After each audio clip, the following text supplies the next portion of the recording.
अस्सलाम वालेकुम students, welcome to my YouTube channel. मैं हूं आपकी होस्ट महजबीन और आप देख रहे हैं मेरा channel tech academy. I hope so आप लोगों के मिड टर्म काफ़ी अच्छे हो गए होंगे और थैंक यू आप सबका कि आप लोगों ने मिड टर्म की सीरीज़ पे इतना अच्छा रिस्पांस किया है। तो मेरा दिल किया कि मैं ना अब जल्दी से फाइनल टर्म की सीरीज़ भी कंप्लीट कर दूं। उम्मीद करती हूँ आप लोगों का मिड टर्म भी अच्छा हुआ होगा और अब फाइनल भी इंशाल्लाह अच्छा हो जाएगा। तो चलें, मज़ीद बोर नहीं करती, आपको दुआओं में याद रखें मुझे भी, कि मैं मज़ीद इन टॉपिक्स को कवर कर सकूँ और अच्छे आप लोगों को लेक्चर प्रोवाइड कर सकूँ। तो चलें बिस्मिल्लाह करते हैं अब अपने फाइनल टर्म की सीरीज़ को। तो फाइनल टर्म के जो आपके टॉपिक स्टार्ट हो रहे हैं वो है जी प्रेपोजिशनल लॉजिक। प्रेपोजिशनल लॉजिक आपके पास क्या है? ये जो इसके अंदर ये आपके पास फर्स्ट टॉपिक है ना, ये टोटोलॉजीज़ एंड कंट्राडिक्शन। टोटोलॉजीज़ एंड कंट्राडिक्शन ये पढ़ने के बजाय मैं आपको ईज़ी वर्डिंग में बताऊँ, टोटोलॉजीज़ यानी सारी वैल्यूज़ आपके पास क्या है, ट्रू हो जाएँ। और कंट्राडिक्शन क्या होती है, जिसमें सारी वैल्यूज़ आपके पास आंसर वाला जो कॉलम है ना, उसकी सारी वैल्यूज़ फॉल्स हो जाएँ, ठीक है? ये यहाँ पे गिवन भी है, there are true values for any truth tables. सारी वैल्यूज़ अगर आपकी ट्रू हो रही हैं तो वो क्या है, आपके पास टोटोलॉजी है। लेकिन अगर सारी वैल्यूज़ क्या है, फॉल्स हैं, तो वो आपके पास क्या होती है, कंट्राडिक्शन स्टेटमेंट होती है, ठीक है? तो ये बस ना आपने इसका मेन डिफरेंस याद करना है कि अगर ट्रू है तो टोटोलॉजी, अगर आंसर सारा फॉल्स हो गया तो वो क्या है, कंट्राडिक्शन। Next arguments. आर्ग्यूमेंट्स ये थोड़े इंपॉर्टेंट है, एमसीक्यूज में भी आ जाते हैं और थोड़ा ना ट्रिकी टाइप बंदे को कंफ्यूज करने के लिए है। तो ये आपने ना थोड़ा इसको ध्यान से समझना है। इसमें क्या गिवन है, an argument is an assertion और a claim that a given set of preposition. अच्छा, इसको पढ़ने के बजाय मैं आपको बताती हूँ, ये जो आपके पास P1 P2 Pn यानी जो जितनी भी प्रेमिसेस होती हैं, उस पे ये वाला जो आपके पास ऑपरेटर होता है ना, ये आपके पास कौन सा ऑपरेटर है, ये आपके पास आर्ग्यूमेंट का ऑपरेटर होता है, ठीक है? ये और ये वाली आपके पास प्रेमिसेस होती हैं, प्रेमिसेस, और ये आपके पास क्या है, कंक्लूजन है। कंक्लूजन होता है आपके पास ये। यानी अगर प्रेमिसेस के ट्रू स्टेटमेंट की बेस पे अगर आपका कंक्लूजन भी ट्रू आ जाए, तो वो आपके पास कौन सा, एक वैलिड आर्ग्यूमेंट होगा। यानी बेसिकली अगर हम देखें तो आपके पास आर्ग्यूमेंट्स की टू टाइप्स होती हैं। फर्स्ट आपके पास वैलिड आर्ग्यूमेंट होता है और एक आपके पास नॉन वैलिड आर्ग्यूमेंट होता है, या फॉल्सी आर्ग्यूमेंट कह लें, ठीक है? वैलिड या फिर फाल्सी आर्ग्यूमेंट। अगर आपकी प्रेमिसेस ट्रू हैं जहाँ पे, उनकी बेस पे अगर आपके पास कंक्लूजन भी ट्रू आ जाता है, तो आपके पास ये क्या हो जाएगा, आपकी जो आर्ग्यूमेंट है वो आपका क्या हो जाएगा, एक वैलिड आर्ग्यूमेंट बन जाएगा, ठीक है? उसको थ्योरी के बजाय मैं आपको यहाँ से डायरेक्ट समझाती हूँ, तो तब आपका ना ज़्यादा क्लियर हो जाएगा ये। ओके, फर्स्ट चलते हैं यहाँ पे ना, सर ने ये एक आपको ना एक आर्ग्यूमेंट दिया है, ये और यहाँ पे ना हमने चेक करना है।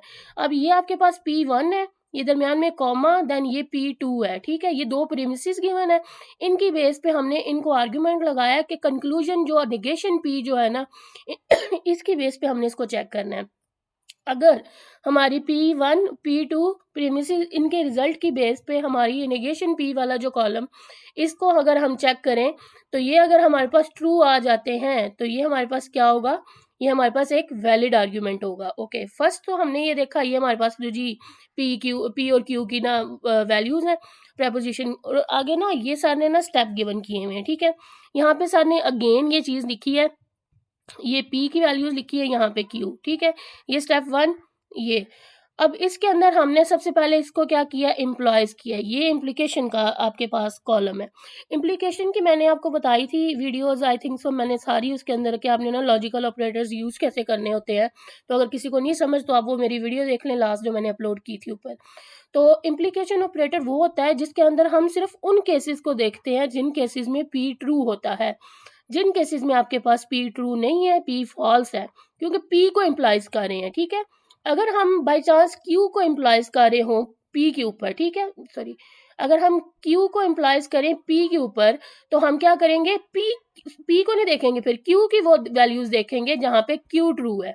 लेकिन इन केसेस में हम क्या कर रहे हैं, P इम्प्लॉय कर रहे हैं Q के ऊपर, तो हम क्या करेंगे, हम वो वैल्यूज देखेंगे इसके अंदर जिन केसेस में आपकी P की वैल्यूज ट्रू है और Q की वैल्यूज बेशक जो भी हैं, P की वो वैल्यूज जो कि ट्रू हो आपके बेस मतलब केस में, उसको सिर्फ हम लोग चेक करते हैं। ओके, नेक्स्ट यहाँ पे देखते हैं ट्रू कौन सी वैल्यूज थी, एक ये वैल्यू है और एक ये वाली है, ठीक है? इसमें अब ना P की ट्रू वैल्यू जो है उन केसेस में देखना है, यहाँ पे P ट्रू था और Q ट्रू है। अब ये दोनों ट्रू वैल्यूज हैं अगर आपके पास है, मैं एक मिनट इसको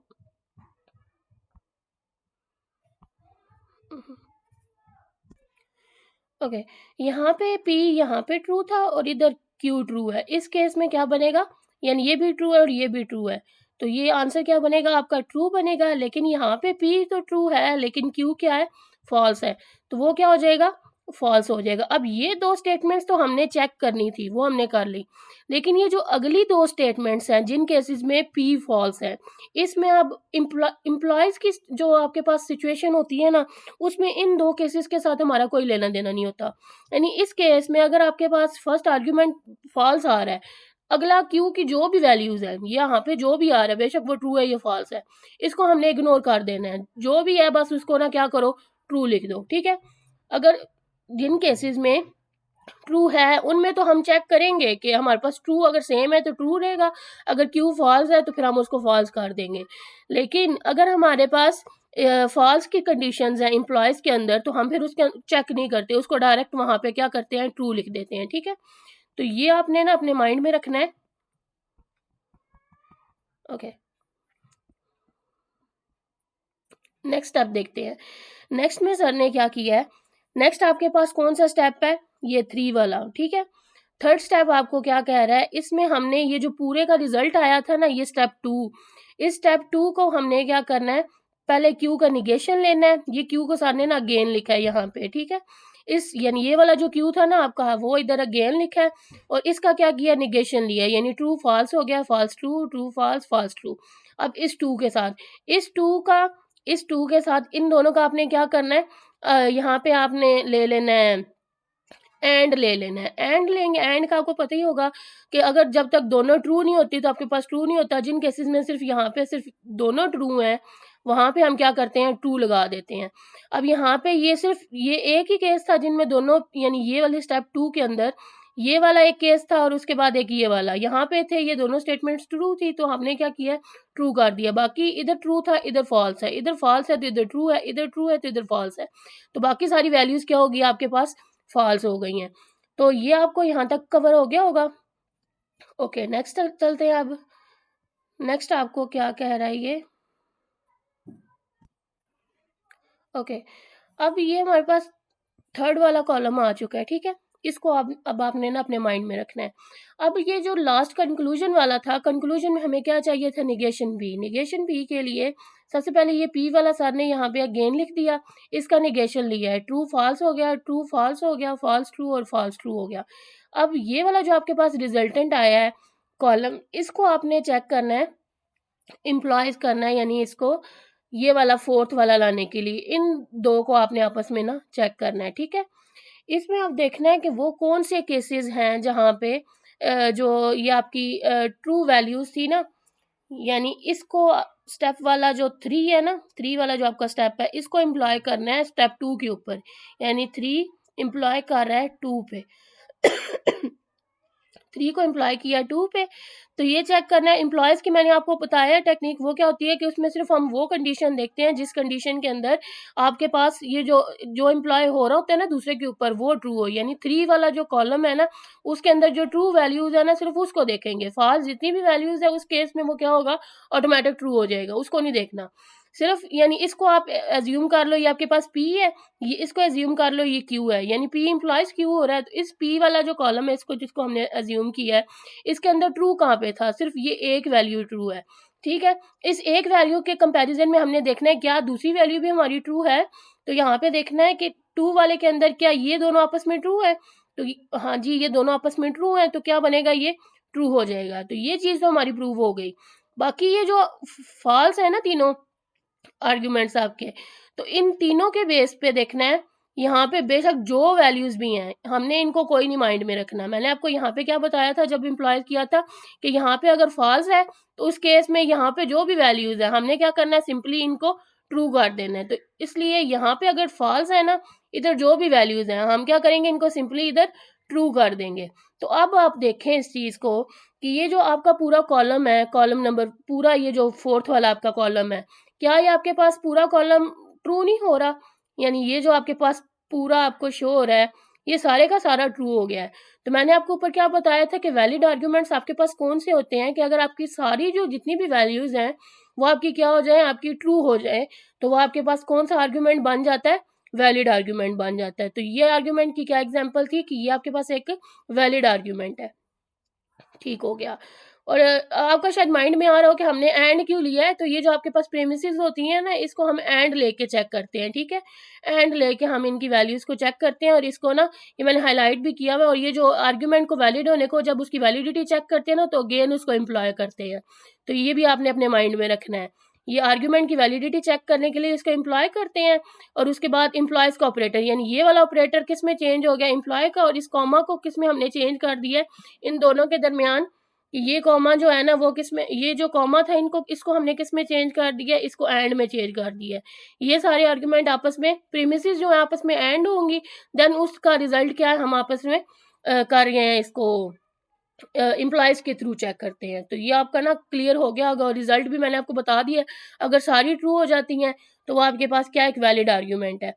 अब हम ये चीज़ चेक करते हैं, ये अब ना सर ने यहाँ पे आई थिंक सो ये सॉल्व किया है, पी इम्प्लाइज क्यू, यही वाला ना, और क्यू इम्प्लाइज पी। और क्यू का जो निगेशन के बजाय ना, यानी बाकी सारा ऊपर वाला ही है, जैसे ऊपर सर ने सॉल्व किया हुआ ना, लेकिन इनका मेन डिफरेंस कैसे ये फॉल्सी आर्ग्यूमेंट बन गया, क्योंकि वहाँ पे था ये चीज़ थी, ये निगेशन पी था, लेकिन यहाँ पे क्या है, सिंपल पी है। यानी बाकी आप सारा ये ऊपर वाले की तरह ही सॉल्व करेंगे। जैसे आपने ना ये वाली स्टेटमेंट सॉल्व की है ना,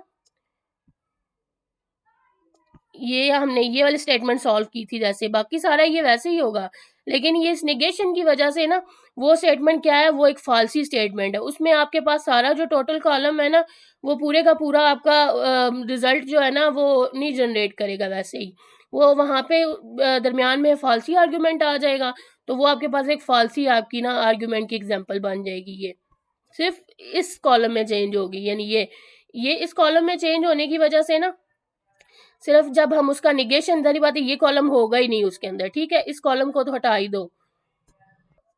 यानी क्या है, यहाँ पे फाल्सी आर्ग्यूमेंट के अंदर मैं आपको कह रही हूँ कि ये वाला कॉलम होगा ही नहीं आपका, सिर्फ ये पी होगा, ठीक है। तो हम चेक कर लेते हैं खुद भी एक दफ़ा कि अगर ये सिंपल है, यानी ये वाला भी फ़िलहाल इसको छोड़ देते हैं, ये वाला भी नहीं होगा। और ये जो हमारे पास स्टेप 3 था, ये वाला, यहाँ तक तो हमारा सेम आएगा, ठीक है। उसको जब हमने डायरेक्ट इसके साथ मैच किया है, इस वाले कॉलम के साथ, तो हम देखते हैं यहाँ पे ट्रू है, यहाँ पे फॉल्स है। तो जिन केस में पी ट्रू था, तो मैंने आपको बताया सिर्फ उस केस को चेक करते हैं। बाकी ये ट्रू है, ये फॉल्स है, तो ये हमारे पास क्या बन गया, फॉल्स बन गया। बाकी ये तीनों केसेस हैं, यहाँ पे क्या बनेगा, ट्रू, इधर भी ट्रू और इधर भी ट्रू। लेकिन अब ये आपके पास क्या आएगी, एक स्टेटमेंट ये वाली, ये अब आपके पास कौन सी है, फाल्सी स्टेटमेंट है। क्यों फाल्सी है, दरमियान में एक एफ आर है, क्योंकि एक ट्रू है एक फॉल्स है। हमने किन कंडीशन में दोनों ट्रू कंसीडर, अगर एक ट्रू हो और एक फॉल्स हो इम्प्लीकेशन में, तो आंसर क्या आता है, फॉल्स आता है। इसलिए यहाँ पे क्या है, फॉल्स है। इस फॉल्स की वजह से ये स्टेटमेंट क्या हो जाएगी आपके पास, फाल्सी स्टेटमेंट, फाल्सी आर्ग्यूमेंट हो जाएगा आपका, ठीक है। ये आपने ध्यान रखना है, ये निगेशन है, अगर निगेशन है साथ तो फिर ये आर्ग्यूमेंट ट्रू है, लेकिन अगर निगेशन साथ नहीं है तो आपके पास ये आर्ग्यूमेंट कौन सा है, फाल्सी आर्ग्यूमेंट है। ये देख रहे हैं, बाकी स्टेटमेंट सेम है, तो कंफ्यूज नहीं होना इसमें भी। इसका भी वही मेथड है, बस आपने ना निगेशन वगैरह लेके एम्प्लॉय करके एंड पे चेक करना है। इन दोनों का पहले एम्प्लॉयज़ करना है, एम्प्लॉयज़ के बाद उसको एंड ले लेना आपस में, एंड लेने के बाद आर्ग्यूमेंट को एम्प्लॉय करके क्यू के निगेशन पे अप्लाई करना है। तो आंसर अगर दरमियान में कोई भी किसी भी जगह पे अगर एफ आ जाता है, तो फॉल्स स्टेटमेंट आ जाती है, तो वो आपके पास क्या होगा, एक फाल्सी आर्ग्यूमेंट होगा। तो ये आपके आर्ग्यूमेंट्स की एग्जांपल थी। आर्ग्यूमेंट्स के बाद नेक्स्ट आपके पास कौन सा टॉपिक आ रहा है, उसकी तरफ चलते हैं। ये आपके पास है 3 वैल्यू लॉजिक्स। ये इजी सा ही है, बस आप इसको ना थ्योरी में एक दफ़ा पढ़ लें कि classical logics assume that all expression, यानी हमने जो बेसिकली हमने जो लॉजिक्स पढ़े हुए हैं, उसके अंदर वो क्या है कि या तो आपके पास वैल्यूज़ ट्रू होती हैं या आपके पास फॉल्स, यानी सिंपली हम लोग क्लासिकल वैल्यूज़ में हम देखते हैं कि या वो ट्रू है या फॉल्स है। लेकिन समटाइम्स ऐसी सिचुएशन भी आ जाती है जब हमें ये नहीं पता होता कि हमें दूसरे जो उसकी प्रेपोजिशन उसका दूसरे की वैल्यूज़ ही नहीं पता होती। तो उस केस में क्या होता है कि आपके ना वो जो प्रेपोजिशन है उसकी क्या होगा, लॉजिक आपका अनडिफाइंड होता है। यानी अगर हम देखें, या वैसे तो हम स्टार्ट में यही पढ़ते आए हैं कि या वो ट्रू है या फॉल्स है, यानी पी के ट्रू होने की बेस पे क्यू की वैल्यू भी अगर ट्रू है या फॉल्स है, तो उस बेस पे हम लोग रिजल्ट डिक्लेयर करते हैं। लेकिन ऐसा भी तो हो सकता है कि हमें पी की वैल्यू तो पता हो लेकिन क्यू की वैल्यू ही ना पता हो, तो उस केस में क्या करेंगे, उस केस में फिर क्या होता है, आपके पास रिजल्ट क्या आता है, अनडिफाइंड आता है। तो इसको बस क्या कहते हैं, इसको 3 वैल्यूड लॉजिक कहते हैं, ठीक है। इसकी आपको यहाँ से ज़्यादा समझ आनी है। यहाँ पे देखें, अब यहाँ पे तो 2 वैल्यूज लॉजिक अप्लाई हो रहा है, यानी ये यहाँ पे आपके P ट्रू है और Q ट्रू है, तो इस बेस पे हमने इसको ट्रू कर दिया है। नेक्स्ट P ट्रू था, ये फॉल्स था, तो हमने फॉल्स कर दिया। लेकिन यहाँ पे P ट्रू है, लेकिन इधर हमें Q की वैल्यू ही नहीं पता, दूसरी स्टेटमेंट हमें पता ही नहीं है, तो हम क्या करेंगे, अब हमें तो नहीं पता, हो सकता है यहाँ पे ट्रू हो तो यहाँ पे ट्रू बन जाए, हो सकता है यहाँ पे फॉल्स हो तो यहाँ पे फॉल्स बन जाए। तो अगर हमें जब वैल्यूज़ पता नहीं होती तो हम क्या करते हैं, वो फिर हमारी जो 3 वैल्यूज़ लॉजिक जो है वो यूज़ होती है, वो फिर क्या करती है, उसको आंसर दे देती है अनडिफाइंड का, कि अगर यहाँ पे अगर ट्रू है तो हमें नहीं पता कि वो क्या बनेगी, तो वो दूसरी स्टेटमेंट पे हो सकता है यहाँ पे ट्रू हो, इसकी वजह पे ये ट्रू बन जाए, लेकिन हो सकता है यहाँ पे फॉल्स भी हो, तो फॉल्स की वजह से वो क्या बनेगा, फॉल्स और ट्रू, यहाँ पे फॉल्स हो जाएगा एंड के केस में। तो ये 3 वैल्यू लॉजिक जो है ना, अगर इन केस हमें क्लियर नहीं है तो वो हमें अनडिफाइंड का ऑप्शन देता है, बस इसमें ये चीज़ है। अच्छा, एंड के केस में क्या है, अगर आपके पास एक ट्रू है, यानी बाकी तो और के केस में तो ये था ना कि दोनों ट्रू होने चाहिए, लेकिन एंड के केस में क्या है, इसमें अगर हमारे पास एक अनडिफाइंड भी है लेकिन ये एक ट्रू हमें मिल गई है, तो दूसरी बेशक जो भी हो तो हम उसको ट्रू लिख सकते हैं। लेकिन यहाँ पे फॉल्स है, हो सकता है दूसरी भी ट्रू हो, तो ट्रू की अगर ट्रू फॉल्स ट्रू हो सकता है, इस वजह से यहाँ पे क्या है, ये अनडिफाइंड की कंडीशंस होती हैं और के ऑपरेटर में। इसी तरह ये इम्प्लीकेशन ऑपरेटर है। इम्प्लीकेशन का मैंने अभी ऊपर आपको बताया कि इम्प्लीकेशन ऑपरेटर क्या करता है कि जिन केसेस में P ट्रू हुआ है आपके पास, सिर्फ उन केसेस को चेक करता है। P की ट्रू कंडीशंस कौन सी हैं, ये थी, इनमें से स्टार्ट की 2 तो हमने सॉल्व कर ली, लेकिन यहाँ पे हो सकता है वो P ट्रू भी हो या P फॉल्स हो, तो वो हमारे पास ट्रू नहीं है, सॉरी हमें क्लियरली पता नहीं है, तो हम इसको क्या करेंगे, अनडिफाइंड कर देंगे। अब ये फॉल्स है हमें नहीं पता दूसरा क्या है, तो अब यहाँ पे जिन केसेस में मैंने आपको बताया था कि जिन केसेस में P फॉल्स है इम्प्लीकेशन के केस में, तो हम क्या करते हैं, उनको डायरेक्ट यहाँ पे ट्रू कंसीडर कर देते हैं। P फॉल्स, हम बस हमें पता चल गया P फॉल्स है, हमने आगे देखना ही नहीं, हमने डायरेक्ट उसको ट्रू कह देना है। तो यहाँ पे अनडिफाइंड की फिर सारी बात हमें वैल्यूज़ ही नहीं पता, हो सकता है वो ट्रू हो या फॉल्स हो, अगर फॉल्स हैं तो फिर उसकी बेस पे ना ये इम्प्लीकेशन ऑपरेटर काम कर रहा है। नेक्स्ट इक्विवेलेंस ऑपरेटर्स क्या होते हैं, इक्विवेलेंस ऑपरेटर का मैंने आपको बताया था कि वो जिसमें दोनों आर्ग्यूमेंट्स आपस में सेम होते हैं, यानी वो केसेस, यानी यहाँ पे ट्रू है और ये भी ट्रू है, तो आंसर क्या आएगा, ट्रू आएगा। लेकिन अगर दोनों आर्ग्यूमेंट्स आपस में, अगर यहाँ पे ये देखें ये दोनों फॉल्स हैं, ये भी फॉल्स है ये भी फॉल्स है तो सेम ना, तो आंसर क्या आएगा, ट्रू आएगा। लेकिन जहाँ पे ये दोनों डिफरेंट है आपस में, तो आंसर क्या होगा, फॉल्स होगा। अब जहाँ पे हमें उनकी वैल्यूज़ ही नहीं पता, तो हमें क्या पता कि वो सेम है या डिफरेंट है, इसकी वजह से वो क्या हो जाएंगे, अनडिफाइंड ऑपरेटर हो जाएंगे आपके। नेक्स्ट एक्सक्लूसिव और क्या करता है, ये जो आपके पास है ना इक्विवेलेंस ऑपरेटर, इसका उल्टी कह लो कि जहाँ पे दोनों सेम है उनको फॉल्स कर दो, जहाँ पे दोनों डिफरेंट है उनको ट्रू कर दो। ऊपर तो इक्विवेलेंस में तो ये था ना कि जो दोनों ट्रू थे, ट्रू नहीं, दोनों सेम थे, जहाँ पे दोनों सेम थे वहाँ उनको ट्रू करो, लेकिन इसके अंदर क्या है, जो दोनों डिफरेंट है उनको ट्रू करो, जो दोनों सेम है उनको फॉल्स कर दो। अब ये सेम वाले तो 2 हमें पता थे, लेकिन बाकी फिर हमारे लिए अनडिफाइंड है, तो ये हमने फॉल्स कर दिया। नेगेशन का भी आपको पता है, नेगेशन क्या होता है जी, ट्रू को फॉल्स कर देता है और फॉल्स को ट्रू कर देता है, और अनडिफाइंड है तो फिर रिजल्ट भी अनडिफाइंड ही रहेगा। तो ये आपके बेसिक थे। नेक्स्ट चलते हैं जी। नेक्स्ट आपके पास एक काफ़ी इंपॉर्टेंट टॉपिक स्टार्ट हो रहा है, वो है जी प्रेडिकेट लॉजिक। प्रेडिकेट लॉजिक क्या करता है, ये ना मतलब काफ़ी इंपॉर्टेंट है इन केस, हमने पहले जितने भी टॉपिक पढ़े उसमें हम ज़्यादातर बात कर रहे हैं प्रेपोजिशनल के बारे में, लाइक प्रेपोजिशनल लॉजिक क्या चीज़ होती है, ठीक है, ये उन्होंने ना हाईलाइट किया हुआ है। प्रेपोजिशनल लॉजिक यानी P ट्रू है, यानी इंडिविजुअल स्टेटमेंट्स के साथ डील कर रहे थे, इंडिविजुअल वैल्यूज़। P ट्रू था, Q उसके केस में ट्रू है तो ट्रू है, अगर वो दूसरा केस है यानी फॉल्स है दूसरी स्टेटमेंट, तो फॉल्स होगा। यानी क्या कर रहे हैं हम लोग, इंडिविजुअल्स के साथ डील कर रहे थे। यानी अगर सिंपल वर्डिंग में कहूँ कि प्रेपोजिशनल लॉजिक की आपके पास एक लिमिटेशन थी कि ये सिर्फ इंडिविजुअल स्टेटमेंट्स या सिंगल वैल्यूज़ के बारे में बात करता था। लेकिन ये जो आपके पास हर केस में ये तो नहीं ना होता कि आपके पास सिर्फ सिंगल वैल्यूज़ होती हैं, आपके पास सेट ऑफ वैल्यूज़ भी तो हो सकती हैं ना, तो उस केस को डील करने के लिए आप क्या यूज़ करते हैं, प्रेडिकेट लॉजिक को यूज़ करते हैं, ठीक है।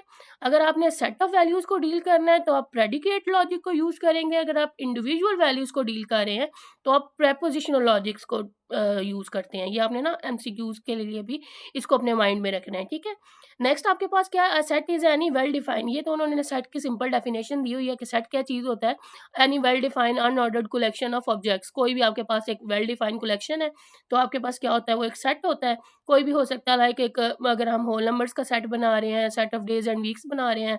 अच्छा, in mathematics we often represent a set of elements by lower case letters. ये एमसीक्यूज के लिए इंपॉर्टेंट है, इसको मैंने इसलिए ये ब्लू कलर से हाईलाइट किया हुआ ना, तो इसको आप माइंड में रखिएगा। हम इसको हमेशा किससे शो करते हैं, जो आपके पास जो सेट के अंदर की जो वैल्यूज है ना, वो हम स्मॉल लेटर्स के साथ शो करते हैं, ठीक है। आगे ये जो सिंबल, ये जो आपके पास ई का सिंबल है ना, तो ये भी आपको पता ही होगा कि जो आपका सेट है वो अगर दूसरे का एलिमेंट है, इज एन एलिमेंट ऑफ, ये इसके लिए शो होता है। लॉजिक जो आपके पास नेक्स्ट चीज जो आपके पास है ना, ये इसका पर्पस गिवन है प्रेडिकेट लॉजिक का। प्रेडिकेट लॉजिक क्या करता है, प्रेपोजिशनल लॉजिक से ज़्यादा पावरफुल है, क्योंकि ये आपके पास सिर्फ सिंगल वैल्यू स्टेटमेंट्स को डील नहीं करता, बल्कि सेट के बारे में आपकी मतलब आपको रीजनिंग प्रोवाइड करता है। बस इन दोनों का ना ये मेन डिफरेंस है। अगर सिंगल की बात हो रही है तो वो क्या है, प्रेपोजिशनल लॉजिक। अगर सेट ऑफ वैल्यूज की बात हो रही है तो वो क्या करेगा, प्रेडिकेट लॉजिक।